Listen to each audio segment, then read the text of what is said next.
¿Cuál diría usted es la parte más importante en la edificación de una casa? ¿Cuál diría usted es la parte más importante en la edificación de una casa? No cabe duda de que el terreno en el cual usted se proponga a edificar es importantísimo. Él va a sentar las bases para la base o el cimiento. Lo que quiero decir es que la base o cimiento de una casa es una de las muchas partes más importante en la edificación. Es la base o cimiento en el cual descansará todo el peso de dicha estructura.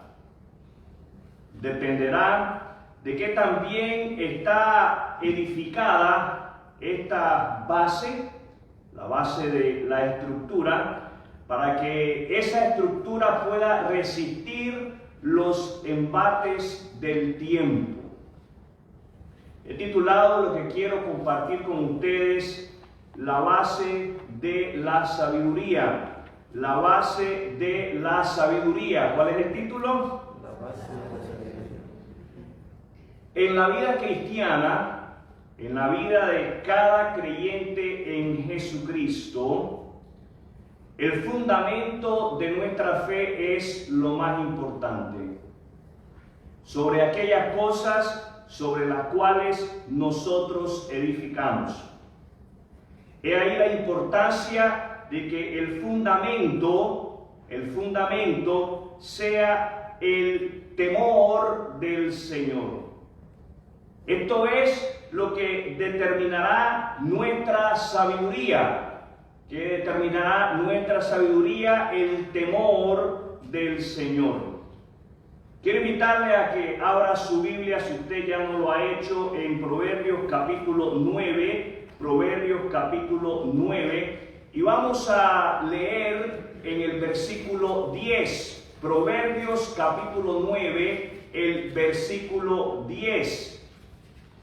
Proverbios 9, verso 10. Y leo de la palabra de Dios.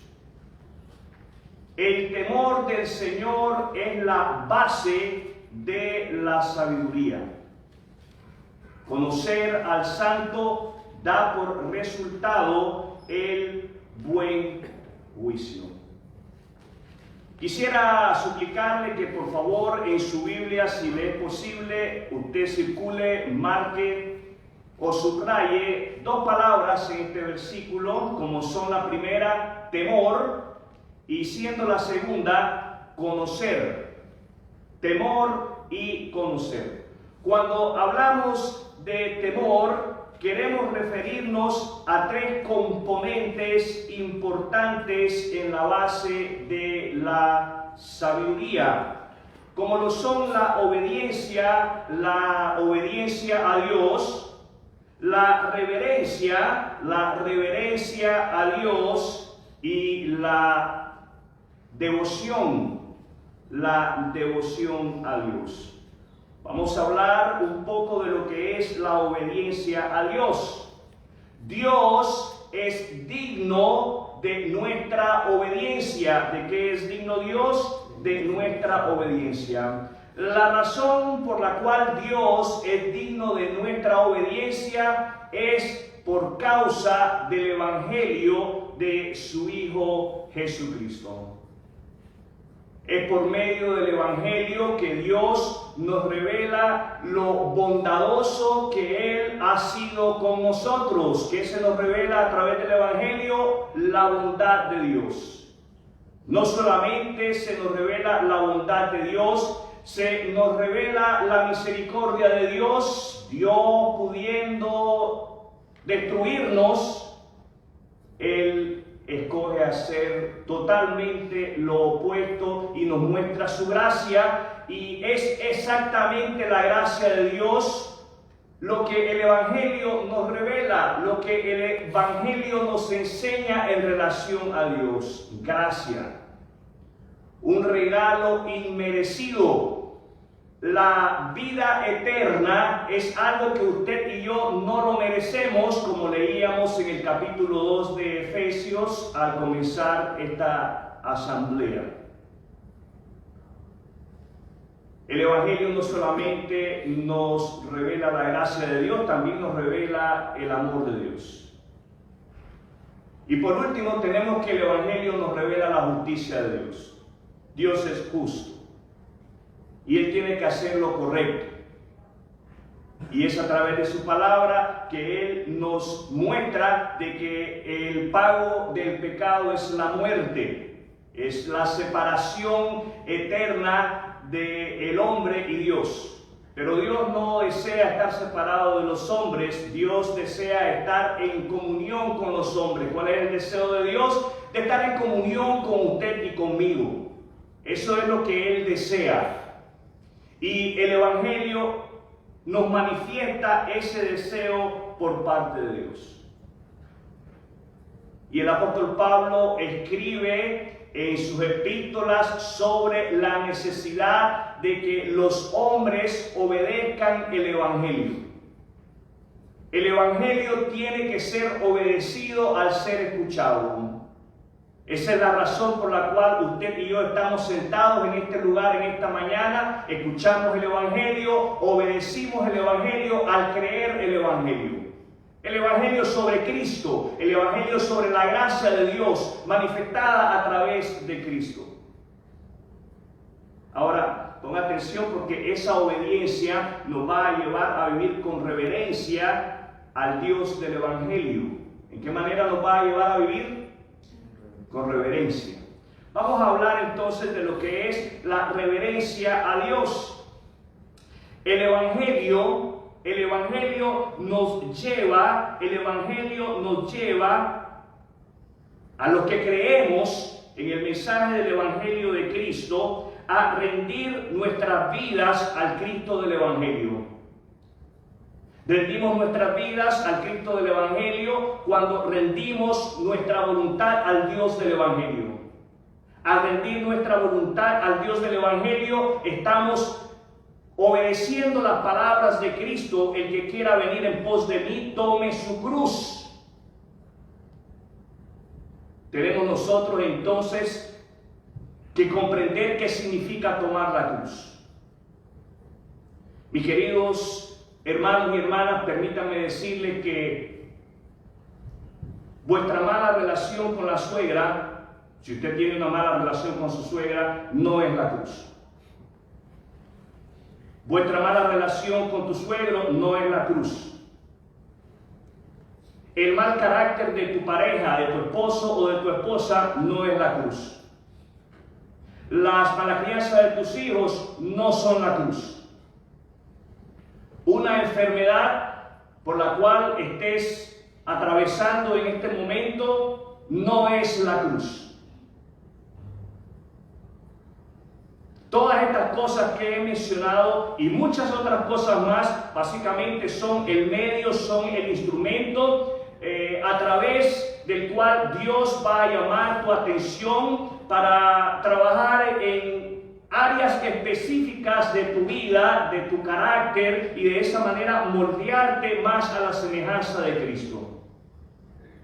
La cruz es el instrumento que nos lleva a morir a nuestro ego, a morir a nuestro yo, a morir a nuestros deseos carnales, permitiendo entonces de esa manera que Cristo sea entronado en nuestros corazones y que Él sea el Señor.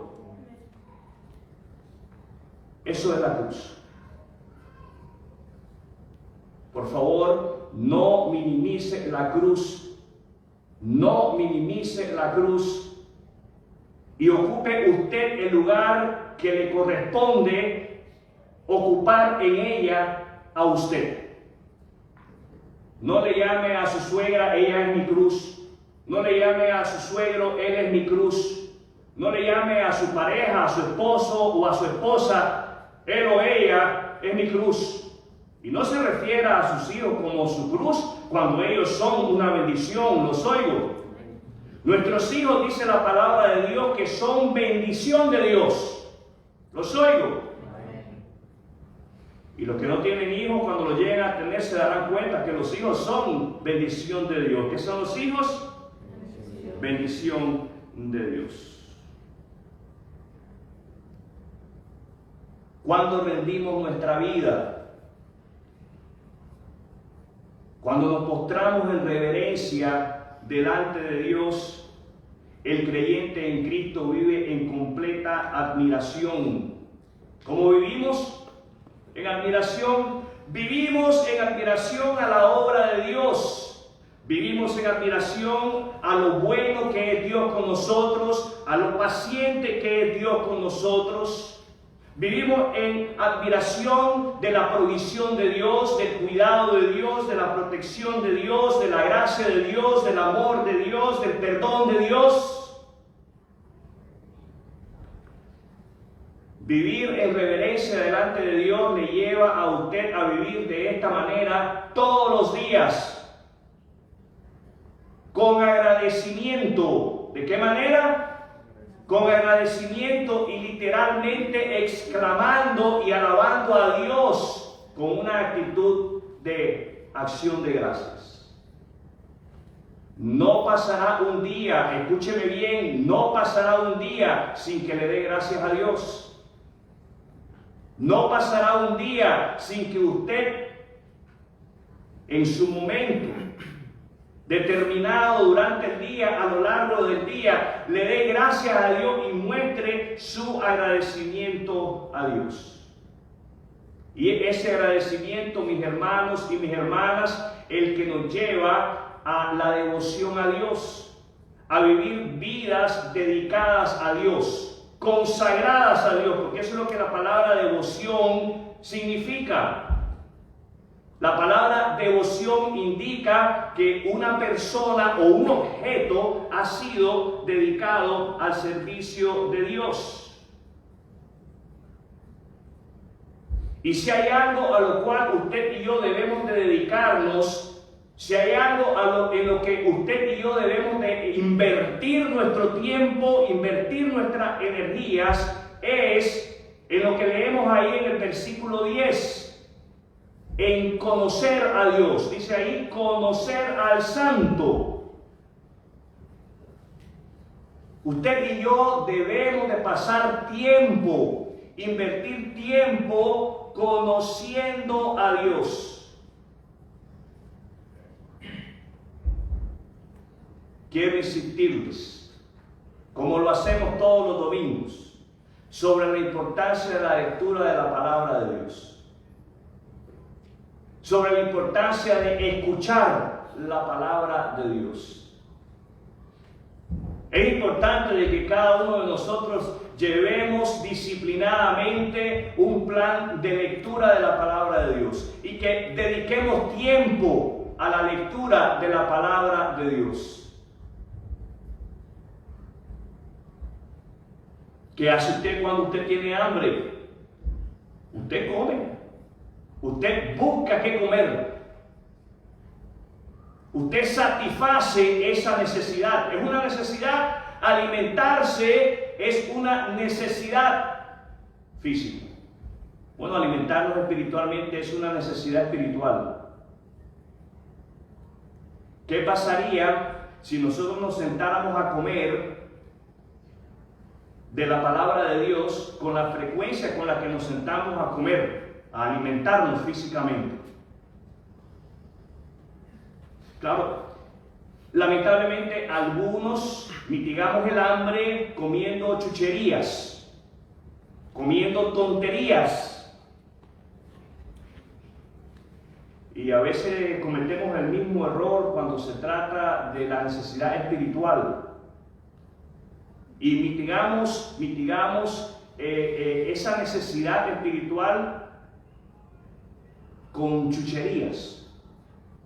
Y en lugar de invertir nuestro tiempo, de canalizar nuestro tiempo en algo bueno, invertimos nuestro tiempo en otras cosas que no van a tener un impacto eterno en nuestro espíritu, en nuestra alma.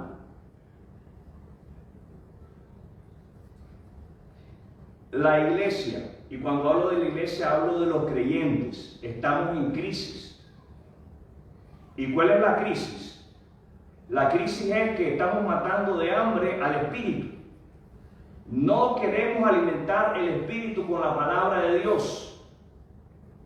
Otras cosas han llegado a tomar el lugar de la palabra de Dios en nuestra vida.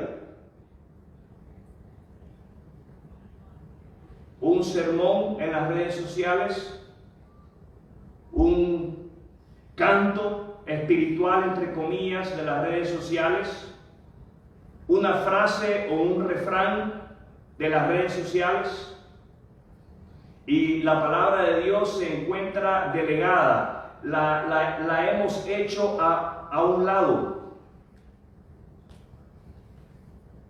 Y hay evidencia de ello. Hay evidencia de que la iglesia hoy, los creyentes hoy en día han delegado, han hecho a un lado la palabra de Dios. Y la palabra de Dios no ocupa el primer lugar en sus corazones. Miren, es cuando nosotros le damos el lugar que le corresponde a la palabra de Dios que venimos a ser más misericordiosos, venimos a ser compasivos con nuestros hermanos y con nuestras hermanas. El esposo es más compasivo, es más amable con la esposa es más compasiva, es más amable con el esposo, y ambos son más amables y más compasivos con los hijos. Y el mismo efecto surge en la vida de aquellos hijos que invierten tiempo en la lectura de la palabra de Dios. Son compasivos con los padres, son comprensivos con los padres, son amables con los padres, son serviciales con los padres. Menos quejas se escucharían en nuestros hogares, menos discusiones habría en nuestros hogares. No estoy diciendo que no habría discusiones, eso es no ser realista. Estoy diciendo menos discusiones habría en nuestros hogares, menos pleitos habría en nuestros hogares, más compromiso, más dedicación en nuestros hogares y en el cuerpo local, en nuestras iglesias, si la palabra de Dios estuviese ocupando el primer lugar en nuestra vida. Porque como dice el escritor de Hebreos, la palabra de Dios es viva y es eficaz. ¿Cómo es la palabra de Dios? Es viva y eficaz, y dice que ella penetra. ¿Qué hace la palabra de Dios? Penetra. Penetra en el hombre, penetra en el corazón del hombre, penetra en la mente del hombre y transforma la mente del hombre. Transforma el corazón del hombre. Yo me doy cuenta cuando no estamos leyendo la Biblia por lo que sale de nuestra boca. Porque lo que sale por nuestra boca es lo que está en nuestro corazón. Así de simple y así de sencillo. Y da terror cuando a veces lo que sale de nuestra boca son pensamientos mundanos, son ideas mundanas, son ideas que las tiene un no creyente. La palabra de Dios transforma el corazón del hombre que le da prioridad a la lectura de la palabra de Dios. Lo transforma, lo cambia.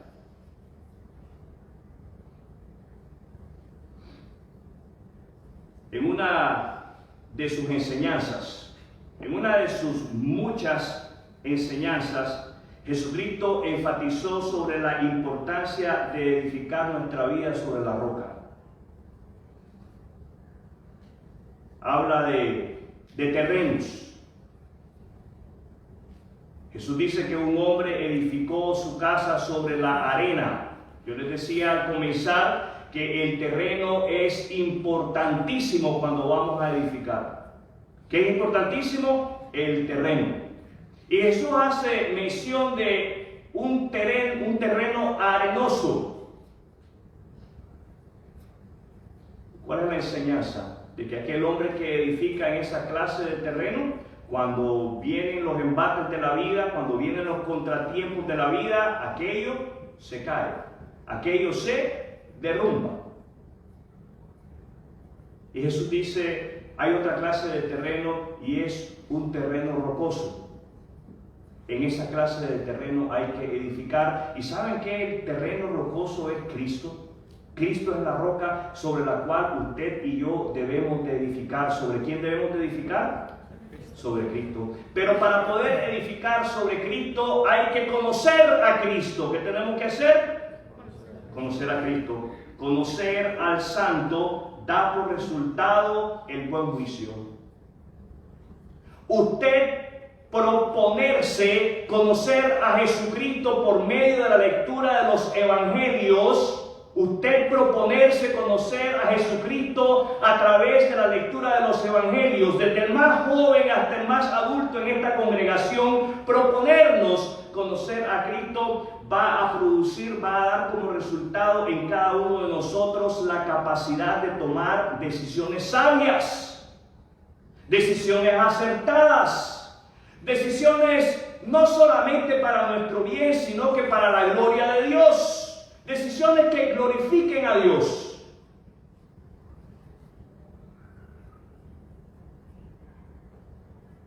Hay decisiones que parecieran ser simples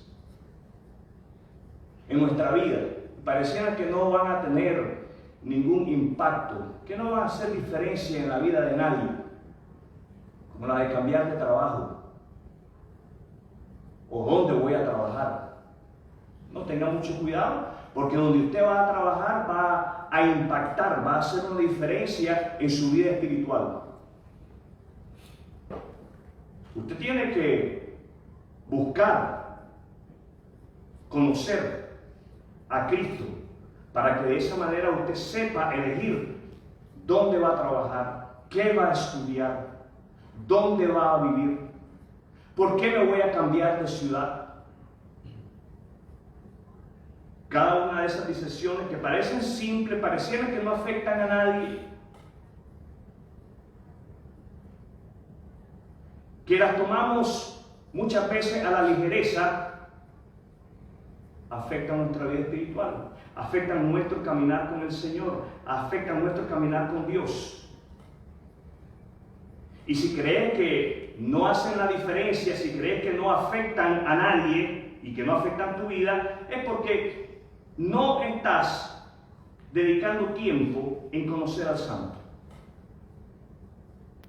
Por consiguiente, como resultado, no puedes diferenciar entre lo que es bueno y lo que es malo, en lo que es extraordinario y entre lo que es ordinario. Como diría un cantante secular por ahí, la vida sigue igual. Aquí no pasa nada, dice él en su canto. No, en la vida del creyente en Cristo sí pasa. Y pasa mucho. Y afectas a muchos. Por eso el apóstol Pablo escribe en una de sus epístolas que formamos parte de un cuerpo. ¿De qué formamos parte? De un cuerpo. Y cuando un miembro se duele, el cuerpo se duele. Cuando tú tomas una decisión que no trae gloria a Dios, el cuerpo se duele. Todo el cuerpo se duele.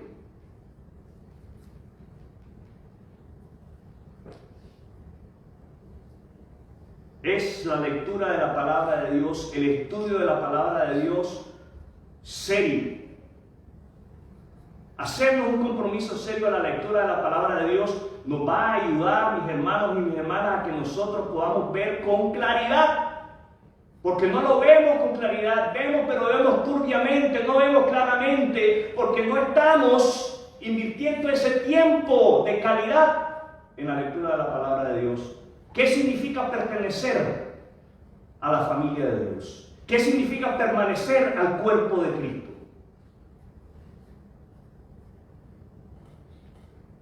Y tomamos decisiones que impactan y afectan a nuestras familias,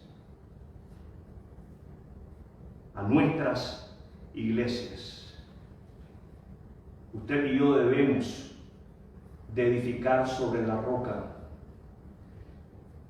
Lo lograremos cuando nos proponemos como creyentes conocer al Santo, conocer al Cristo, y tendremos el resultado del cual leemos en este versículo: buen juicio, capacidad para tomar buenas decisiones. Y no solamente tendremos la capacidad para tomar buenas decisiones, escúcheme bien, regresemos al comienzo del versículo 10. El temor del Señor es la base de la sabiduría.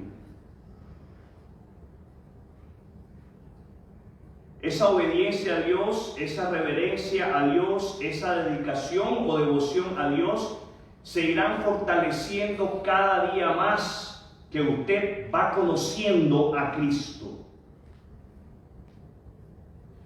Edifiquemos sobre la roca. Cristo es nuestra roca. Ahora, usted puede afirmar, usted puede afirmar que está edificando su vida sobre la roca. Si usted puede decir: sí, estoy edificando mi vida sobre la roca, continúe haciéndolo. Y no solamente continúe haciéndolo, comparta con sus hermanos, con su esposa, con su esposo, con sus hijos, sobre ese gran beneficio que trae a su vida conocer al Santo, conocer a Cristo. Edifíquelos a ellos también. Ayúdenos a ellos también a edificar sobre la roca que es Jesucristo. Son la obediencia a Dios, la reverencia a Dios y la dedicación a Dios elementos sobre los cuales usted está edificando su vida espiritual.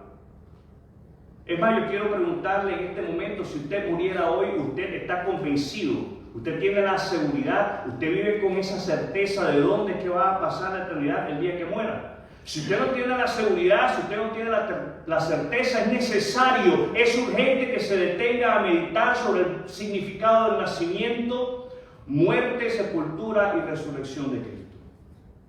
Es necesario que se detenga a meditar sobre ese regalo que Dios le hace a usted a través del sacrificio de Jesús en la cruz del Calvario, y que se detenga a hablar con Dios y le pida un corazón arrepentido,